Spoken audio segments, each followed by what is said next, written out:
कहानी की शुरुआत होती है लगभग रात के 3:30 बजे, जब एक हाई सिक्योरिटी वाला ट्रक लॉस एंजलिस की एक डोनट्स की दुकान के बाहर रुका और दो सिक्योरिटी गार्ड दुकान के अंदर गए। एक कार और एक एसयूवी ने ट्रक का रास्ता ब्लॉक कर दिया और इनमें से कुछ गुंडे बॉडी आर्मर और गैस मास्क पहनकर उतरे। इन गुंडों के पास जबरदस्त बंदूकें भी थी। जैसे ही गार्ड्स बाहर आए, इन गुंडों ने बंदूकें गार्ड्स के ऊपर तान दी। ट्रक ड्राइवर ने तभी लॉस एंजलिस पुलिस को खबर दी कि कुछ गुंडे उन्हें घेरे हुए हैं और उनके पास बड़ी बड़ी बंदूकें हैं। एक गार्ड ने बड़ी चालाकी से अपनी बंदूक निकालने की कोशिश की, लेकिन एक गुंडे ने उस पर गोली चला दी और फिर दूसरे गुंडे ने ट्रक ड्राइवर को मार डाला। इन गुंडों ने ट्रक के दरवाजे को खोलकर एक दूसरे गार्ड को बाहर निकाला। इतनी देर में पुलिस भी वहां आ गई। दोनों तरफ से गोलीबारी शुरू हुई, लेकिन इन गुंडों की असॉल्ट राइफल्स के सामने पुलिस की नॉर्मल बंदूकें क्या ही कर पाती। 4 पुलिस वाले और एक गुंडा इस गोलीबारी में मारे गए और फिर जल्द ही गुंडे ट्रक को लेकर फरार हो गए। वो लोग इस ट्रक को एक गोदाम में ले गए। गैंग के लीडर रे ने बॉस्को को खूब डांटा क्योंकि उसने सिक्योरिटी गार्ड पर गोली चलाई थी। रे ने गैंग के बाकी लोगों से कहा कि ट्रक की बिगड़ी हालत को ठीक करना होगा। जैसे ही रे ने ट्रक का दरवाजा खोला, एंसन ने रे से पूछा कि क्या वो ठीक है। तब रे ने जवाब दिया कि हमने 4 पुलिस वालों को मारा है, पुलिस हमें कुत्तों की तरह ढूंढ रही होगी। डिटेक्टिव निक ओब्रायन इस दुर्घटना वाली जगह पर पहुंचा और फिर एलए शेरिफ डिपार्टमेंट के अफसरों के पास गया जो उस गुंडे की लाश के पास खड़े थे। पुलिस वालों को ये समझ नहीं आ रहा था कि आखिर वो लोग खाली ट्रक को लेकर क्यों चले गए। इस पर निक ने कहा कि जरूर इसके पीछे उनका कोई प्लान है। कुछ दूरी पर सड़क के दूसरी तरफ से बॉस्को इस मीटिंग की तस्वीरें खींच रहा था। वापस जाकर बॉस्को ने रे को तस्वीरें दिखाई और उसने निक की तस्वीर दिखाते हुए कहा कि ये इस घटना का इंचार्ज है। रे ने अपने साथियों को बताया कि निक मेजर क्राइम्स डिवीजन का हेड है। डॉनी, जिसने पिछली रात ट्रक चलाया था, निक की तस्वीर देखकर वहाँ से चला गया। निक और उसके साथी अफसर इस केस की छानबीन कर रहे थे। वो इस नतीजे पर पहुंचे कि ये किसी अंदर के आदमी का काम है, वरना उन्हें कैसे पता चलता कि ये ट्रक जो है 3:30 बजे यहाँ पर आएगा। उन्हें शक था कि इस कांड के पीछे रे का हाथ है, जो 8 महीने पहले ही पैरोल पर रिहा हुआ था।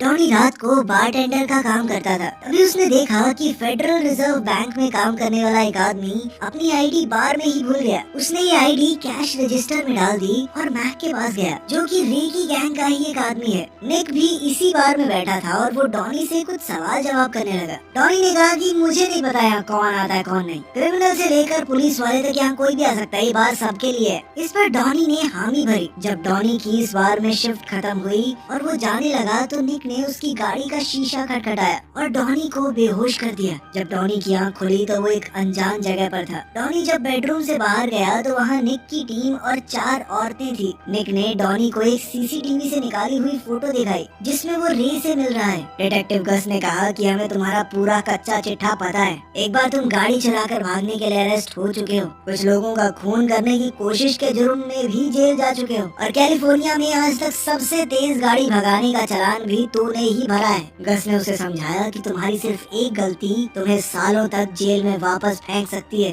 डॉनी ने उन्हें समझाने की कोशिश की कि प्लीज सर, मैं सिर्फ रे से एक आधी बार मिला हूँ, उसके अलावा मैं कुछ नहीं जानता। निक ने अपनी बाजू पर बना एक टैटू डॉनी को दिखाया जिस पर रेगुलेटर्स लिखा था। निक ने पूछा कि इसका मतलब जानता है तू? पुलिस वालों की एक गैंग है जिसका नाम है क्लीक, मैं उसका हिस्सा हूँ। ये गैंग नियमों में विश्वास नहीं करती, अपराधियों को सुधरने का मौका नहीं देती, सीधा गोलियां उतारती है उनके अंदर। निक ने अब डॉनी से सीधा पूछा कि तेरे जैसा डरपोक आदमी ऐसी खतरनाक गैंग के साथ क्या कर रहा है? डॉनी ने कहा कि सर, मैं उनका सिर्फ ड्राइवर हूँ, मुझे चोरों की गैंग के ऑपरेशन के बारे में कुछ नहीं पता। निक ने डॉनी से कहा कि उनके साथ कांटेक्ट में रहना और जब मैं फोन करूँगा तो उठाएगा तू, समझा, वरना तुझे उठा लूंगा मैं।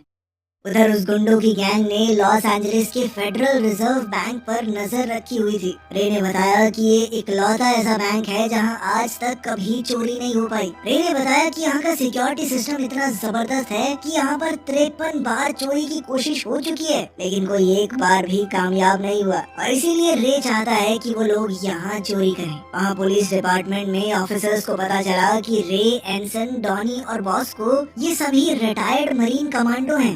ऑफिसर्स ने पिछले 10 साल में हुई सभी चोरियों की जांच की तो पता चला कि 10 साल जब रे जेल में था तो कोई भी बड़े लेवल की चोरी नहीं हुई। निक ने सभी ऑफिसर्स को बताया कि अगर हमने रे को पकड़ लिया तो सारी अनसुलझी चोरियों का भी खुलासा हो जाएगा। रे और उसकी गैंग अब वापस उसी गोदाम में गए। रे अपनी गैंग को फेडरल बैंक का पूरे दिन का रूटीन समझाने लगा। रे ने बताया कि ये बैंक रोज काम न आने वाले या फटे पुराने बिल्स को अपने डेटाबेस से हटाता है। 4 या 5 बजे के बीच में नोटों को छोटे छोटे टुकड़ों में काट दिया जाता है और ये कचरा एक वेस्ट मैनेजमेंट कंपनी उठाती है। उसने बताया कि अकेले $100 के नोट की गिनती करने वाले कमरे में कम से कम $30 मिलियन रोजाना आते हैं। रे ने प्लान बनाया कि उन्हें वहाँ पहुँचना होगा नोटों के कटने से पहले। इस तरह उनके पास कम से कम $30 मिलियन होंगे जो किसी के भी नहीं है। किसी इंसान से चोरी भी नहीं कर रहे हम। डॉनी ने अब एक चाइनीज फूड डिलीवरी कंपनी में काम करना शुरू कर दिया जहाँ से बैंक में काम करने वाले एम्प्लॉइज रोज ऑर्डर करते थे।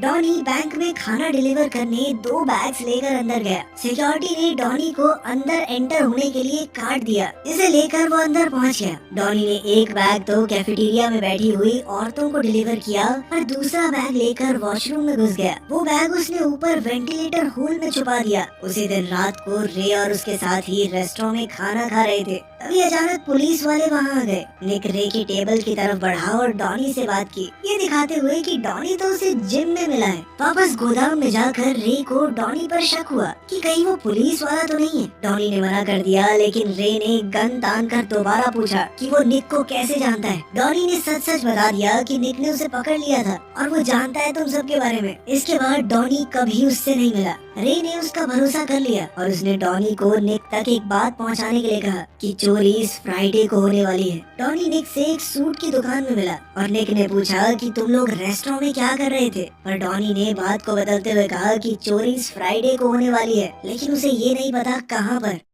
अब निक उस क्लब में पहुंचा जहां रे की गर्लफ्रेंड काम करती है और शो देखने लगा। रे की गर्लफ्रेंड स्टेज से उतरकर निक के पास आई और उसके कान में कुछ कहा, जिसके बाद वो दोनों उस लड़की के घर पहुंच गए। अगली सुबह जब रे वहां आया उसकी गर्लफ्रेंड लिविंग रूम से भागी और अंदर से निक शर्टलेस बाहर आया। वो दोनों एक दूसरे को घूर रहे थे और फिर दोनों की ही नजर टेबल पर रखी बंदूक पर पड़ी। निक ने रे को आंखों से बंदूक उठाने का इशारा किया लेकिन रे उसके जाल में नहीं फंसा, बल्कि वो निक के सामने से गुजर कर बेडरूम में गया और दरवाजा बंद कर लिया। इसके बाद निक ने अपनी गाड़ी में पहुंचकर अपने साथी को फोन किया और चोरी की अगली लोकेशन का पता बताया जो उसे रे की गर्लफ्रेंड से पता चली थी। बाद में रे की गर्लफ्रेंड ने उसे बताया कि तुमने जो कहा था मैंने कर दिया। अब चोरी का दिन आ गया और पुलिस वाले बैंक पर नजर रखे हुए थे। तभी एक वैन पार्किंग में आकर रुकी। रे और उसकी gang bullet proof jacket, mask और असॉल्ट राइफल्स लेकर पहुँचे। उन्होंने बैंक में घुसते ही सिक्योरिटी कैमरा पर गोली दाग दी और सभी को नीचे बैठने का ऑर्डर दिया।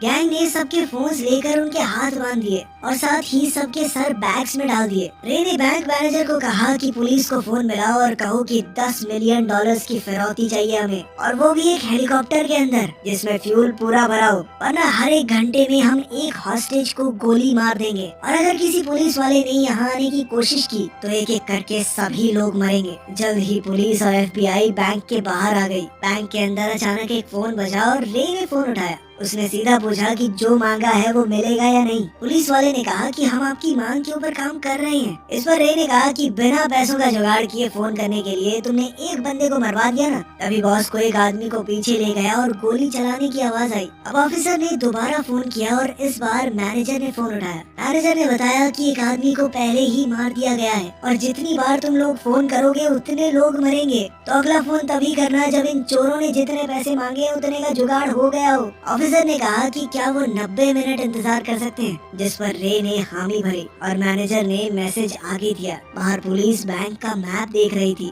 अंदर से धमाके की आवाज सुनाई दी और पुलिस को समझ आ गया कि चोरों ने तिजोरी तोड़ डाली है। निक ने मैप में कुछ देखकर टोनी से पूछा कि ये क्या है। उसने बताया कि एक सीवेज लाइन है जो अब तो शायद बंद कर दी गई है। तभी निक को सीवर में जाने का एक रास्ता दिखा और उसने कुछ सोचा। इसके बाद निक ने कहा कि हमें अंदर जाना पड़ेगा। उसने एक लोहे की रॉड उठाई और बैंक का मेन दरवाजा खोलने लगा। अंदर जाकर निक ने बंदी बनाए हुए लोगों से पूछा कि क्या वो सब ठीक है।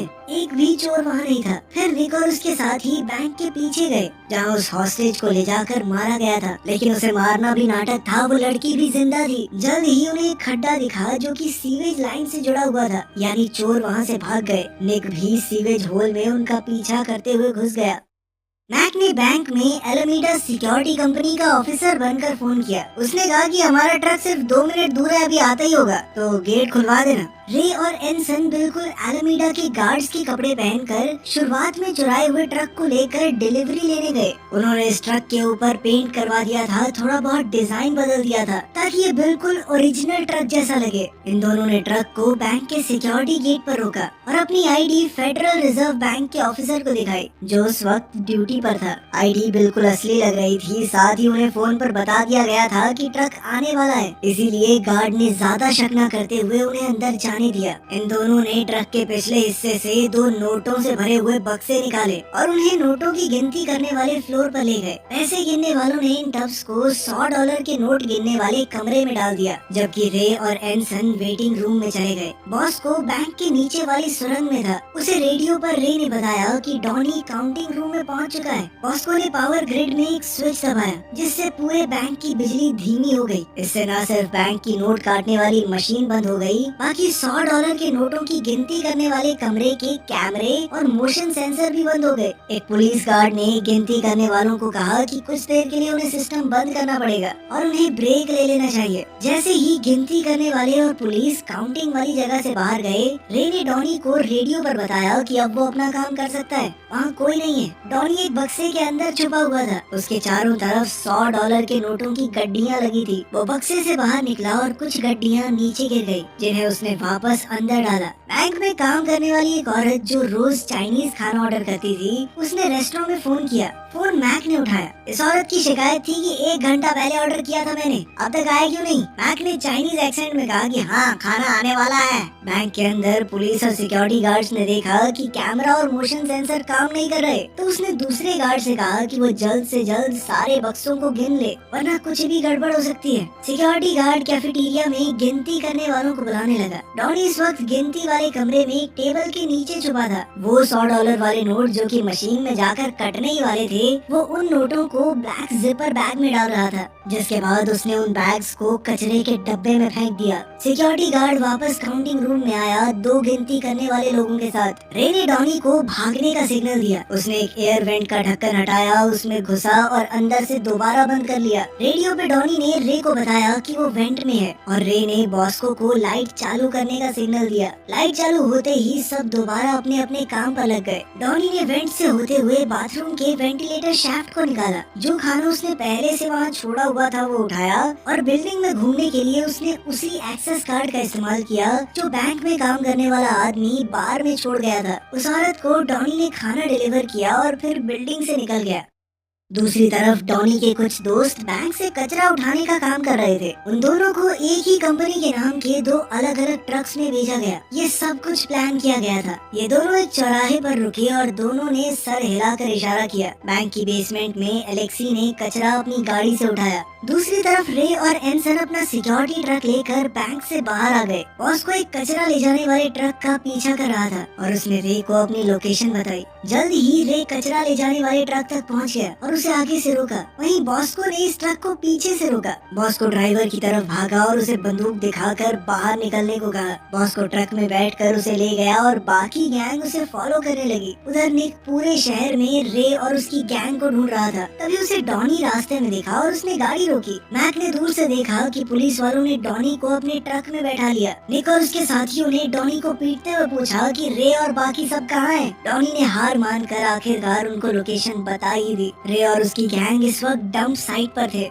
मैक ने रे को फोन किया कि डॉनी पकड़ा गया है, अब आगे क्या करना है, लेकिन रे ने कोई जवाब नहीं दिया और फोन काट दिया। उसने एंसन को बताया कि डॉनी और मैक पकड़े गए और फिर वो दोनों गाड़ी में वहाँ से चले गए। निक को रे की गाड़ी की एक झलक दिखाई दी, जिसके बाद वो उसका पीछा करते हुए ट्रैफिक से भरे हुए हाईवे पर चढ़ गया। उसने रेडियो पर डिटेक्टिव मर्फ और बराचो को लोकेशन बताई। रे ने शीशे में देखा कि 20 गाड़ियों के पीछे निक की गाड़ी है। गस ने डॉनी को गाड़ी के साथ ही हथकड़ियां लगा दी और फिर निक और टोनी के साथ निकल गया। मर्फ और बराचो भी वहाँ पहुँच गए। रे, एंसन और बॉस्को भी अपने ट्रक से बाहर निकलने लगे। जैसे जैसे पुलिस वाले उनके पास आ रहे थे, रे ने गोलियां बरसाना शुरू कर दिया, जिसमें एक पुलिस वाले को गोली लग गई, जिससे उसकी मौके पर ही मौत हो गई। अब पुलिस वाले भी पलटवार करने लगे। एकदम सन्नाटा टूटा और गोलियों की बरसात होने लगी। दोनों तरफ से गोलियां गाड़ियों को चीरते हुए जा रही थी। बॉस्को की गर्दन पर गोली लगी, जिसके बाद रे ने पलटवार करते हुए उस पुलिस वाले के घुटने पर गोली दाग दी। रे और एंसन सड़क पर भागने लगे और निक उनके पीछे था। निक के साथ ही पुलिस वाले ने बढ़िया निशाना लगाते हुए एंसन को ढेर कर दिया।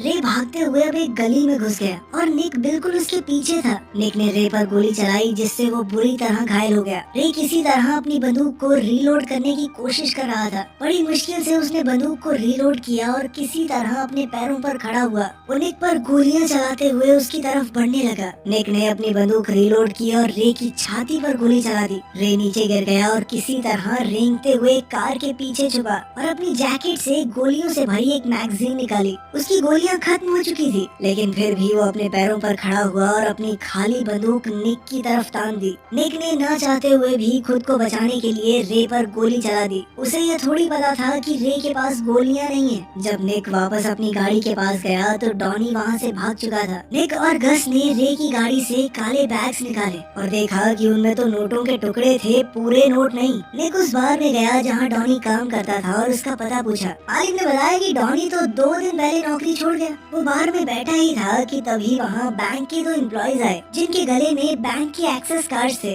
उसने दीवार पर लगी फुटबॉल टीम की तस्वीर को ध्यान से देखा, जिसमें डॉनी अपने कुछ दोस्तों के साथ बैठा था। निक जैसे ही बार से बाहर निकला तो उसे बैंक दिखा। वो समझ गया कि इस पूरी गेम का मास्टरमाइंड सिर्फ डॉनी था। आखिर में हमने देखा कि डॉनी लंदन के एक बार में बारटेंडर का काम कर रहा था। उसके वो दोस्त जिन्होंने कूड़े वाला बन के पूरी गेम घुमाई थी, वो भी उसके साथ ही बैठे थे। डॉनी ने पहले ही रे और उसकी गैंग को धोखा देने का प्लान बना रखा था। इसी वजह से उसके दोस्त 2 बिल्कुल एक जैसे दिखने वाले कूड़े के ट्रक्स घुमा रहे थे। एक जिसमें कटे हुए नोटों का चूरा था और दूसरे में असली 100 के नोट यानी $30 मिलियन थे। पता चलता है कि डॉनी ने बैग से पैसे निकालकर टायरों में भरकर पनामा भेज दिए थे और अब वो लंदन में किसी दूसरी चोरी का प्लान बना रहा था।